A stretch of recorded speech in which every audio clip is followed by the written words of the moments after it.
Kami ringkas kembali dengan perkembangan berita dalam negara. Kerajaan Negeri Sabah telah memohon kepada Majlis Keselamatan Negara MKN agar Perintah Kawalan Pergerakan Bersyarat PKPB di seluruh negeri itu yang dijadualkan tamat Isnin depan dilanjutkan.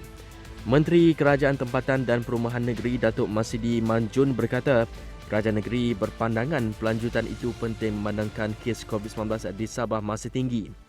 Sabah kekal mencatatkan kes COVID-19 tertinggi pada Jumaat iaitu 528 kes daripada keseluruhan 710 kes di seluruh negara. Kerajaan negeri katanya telah menyalurkan sejumlah 26.7 juta ringgit untuk pemberian bantuan bakul makanan kepada penduduk yang berkenaan. Sehingga 2 petang Jumaat, sebanyak 72,823 bakul makanan telah diagihkan. Menteri Wilayah Persekutuan melontarkan beberapa persoalan menerusi laman Facebook beliau yang memberi gambaran mengenai keperluan peruntukan untuk menangguhkan pilihan raya. Tan Sri Anwar Musa dalam persoalannya itu bertanyakan mengenai apakah peruntukan undang-undang yang wujud untuk pertanyaan ahli Parlimen Ketereh itu dibuat susulan wujud desakan kalangan rakyat, terutamanya pengundi di Parlimen Batu Sapi, agar pilihan raya kecil di kawasan berkenaan dapat ditangguhkan. Persoalan itu juga dibuat susulan kebimbangan orang ramai terhadap risiko peningkatan jangkitan apabila pilihan raya negeri Sarawak diadakan kelak.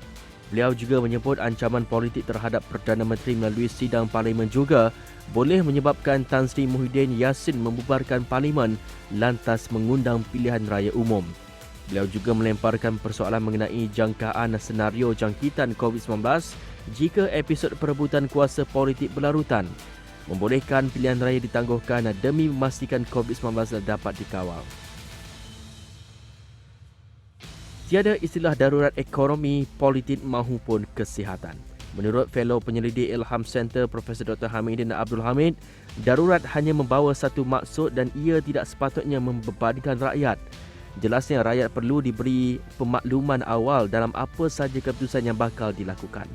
Sebab itu yang kita harus akui bahawa pengantungan Parlimen mesti dilakukan, bahawa itu dilakukan dan kuasa diletakkan di tangan eksekutif di bawah Di-Pertuan Agong.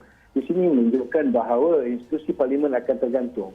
Jadi dalam persoalan ini, adakah kita sudah berada di satu tahap yang tidak ada turning back, tidak ada lagi ruang-ruang untuk kita melakukan rundingan untuk mencari penyelesaian selain daripada pengesahan darurat.